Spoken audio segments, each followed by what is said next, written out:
Hi, fourth grade. This is Miss Kay, and we're on lesson 8 of our American Revolution unit. Today we're going to read a chapter called It's War. So here's your vocab. The first word is front, which is a noun, and that is the place where fighting happens in a war. Strategic is an adjective, and that is carefully planned to achieve a specific goal, such as winning a battle or finishing a project.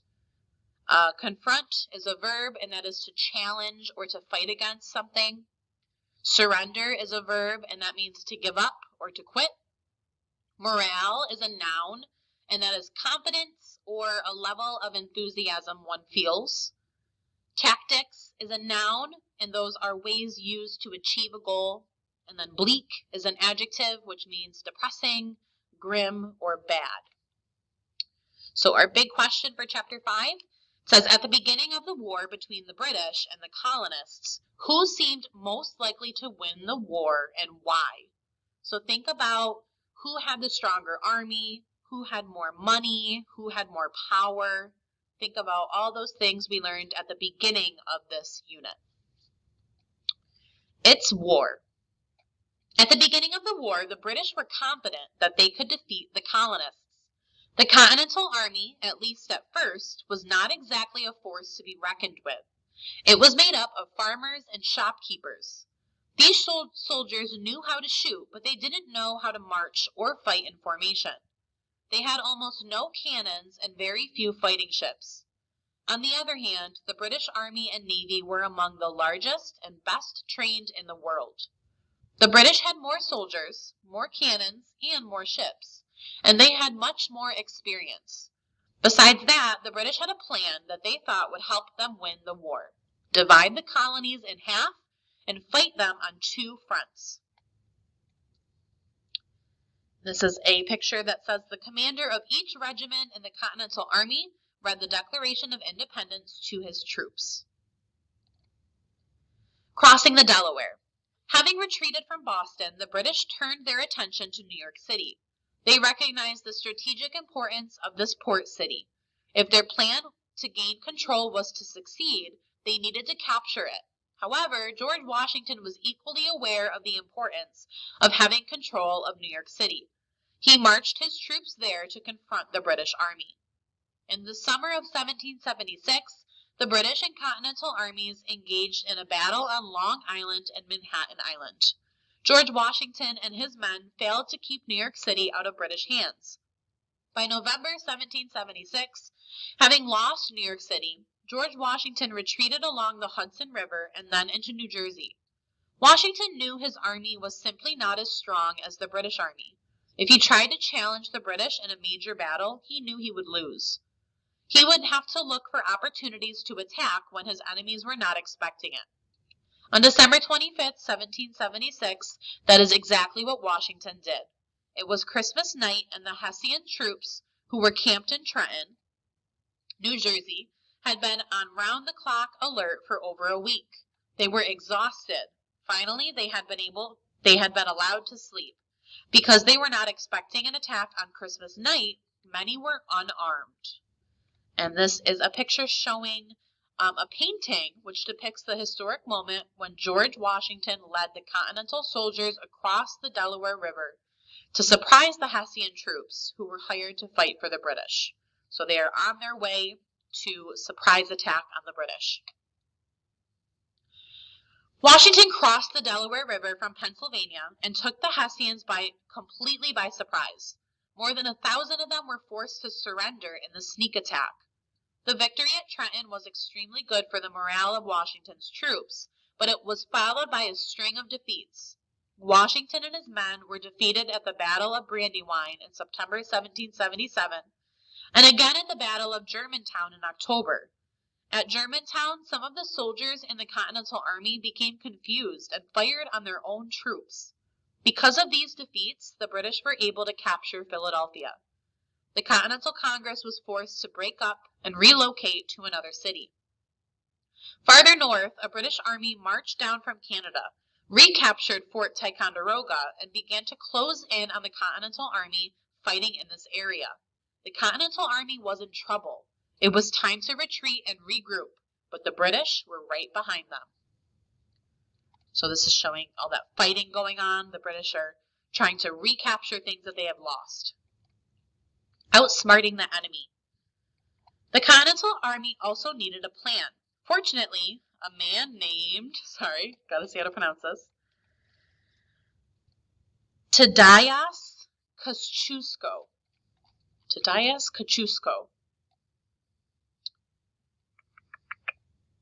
So he had a plan. Kościuszko was a Polish engineer who had joined the colonists in their fight for independence. Kościuszko shared certain strategies that the Continental Army might use to slow down the British Army. As Kościuszko's suggestion, the Continental soldiers cut down trees and let them fall across roads as they retreated. They destroyed bridges and they built dams so rivers would overflow onto the roads. These tactics gave the soldiers time to set up defenses near Saratoga, New York. Kościuszko played an important role in that too. He suggested the best defensive spots to build forts, thus preventing the British from continuing south to Albany. He also taught the Continental soldiers how to build strong defensive walls.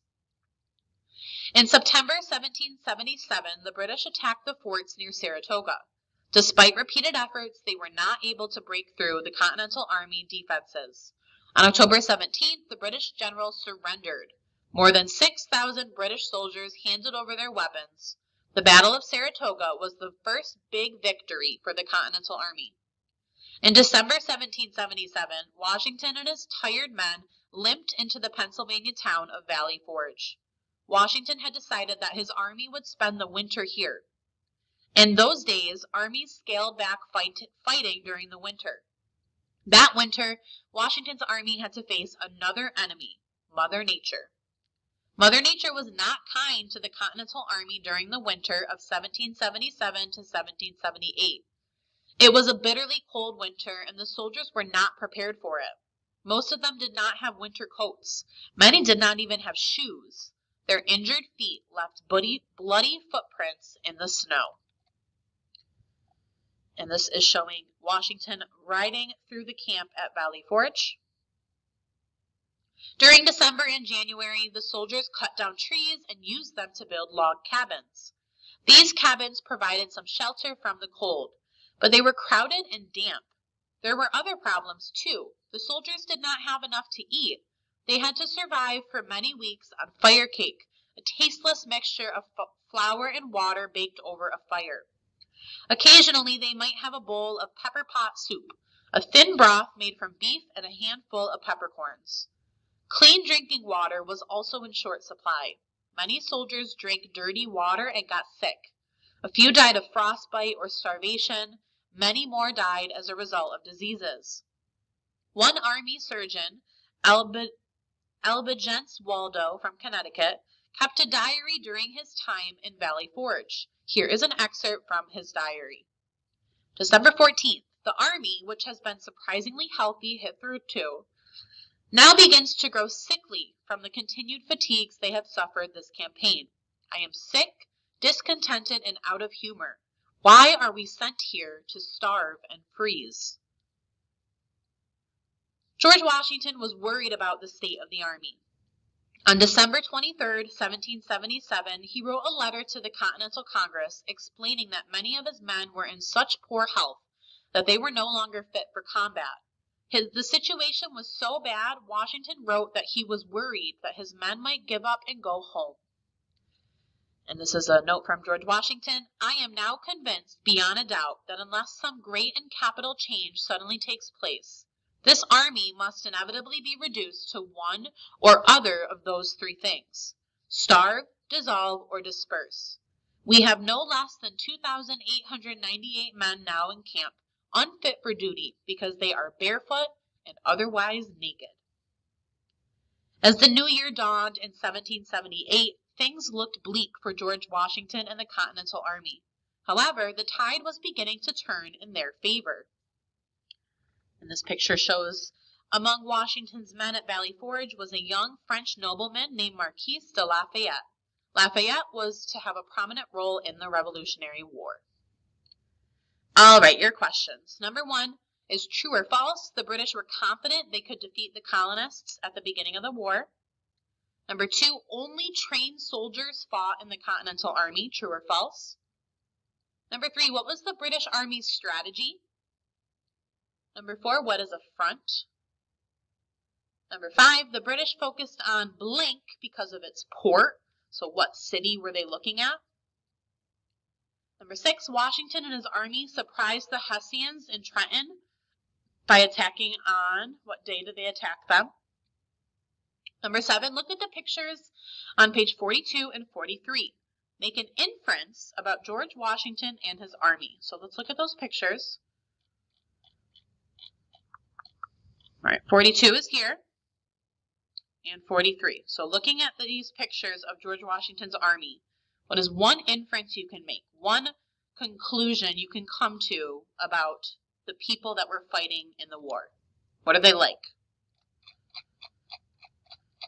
Okay, number 10. Oh, nope. 8. The Battle of blank is important because it was the first major victory of the Continental Army. So which city was the first big win for the colonists? Number 9, you're looking at page 45. And I want you to look for a detail that supports the idea that the soldiers were miserable that winter. So on this picture here, what might show that the soldiers were not happy during this time?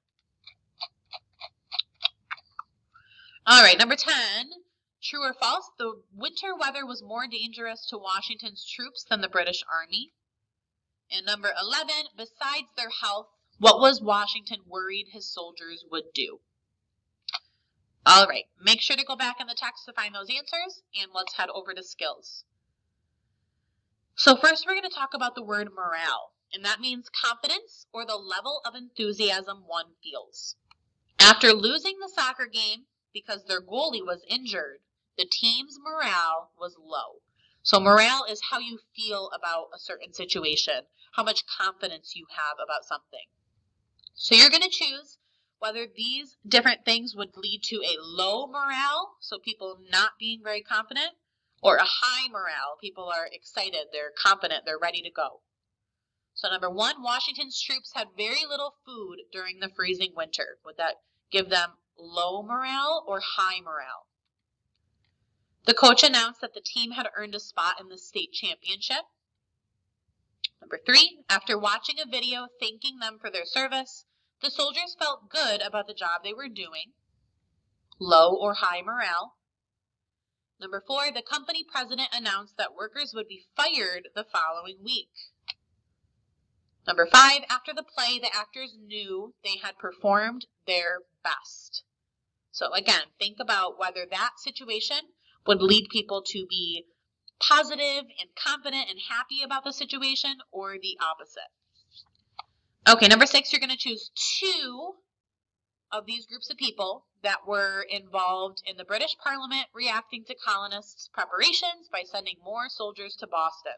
So when the British found out that Boston was getting ready for battle, they sent more soldiers to that area. So what 2 groups of people were involved in that? Choose the 1 person that was involved in a night rider traveling to warn colonists of the British plans. So who were those people that were warning them that the British were coming? Number 7, choose the 2 that were involved in the battles of Lexington and Concord. And then number 8, you're going to put all that information together to answer this writing prompt. So it says, no one knows who fired the first shot at the Battle of Lexington. If a stray shot had not been fired, do you think the Revolutionary War would have started? Explain what led to the first shots of the war. So first you can give your opinion. So I think or don't think.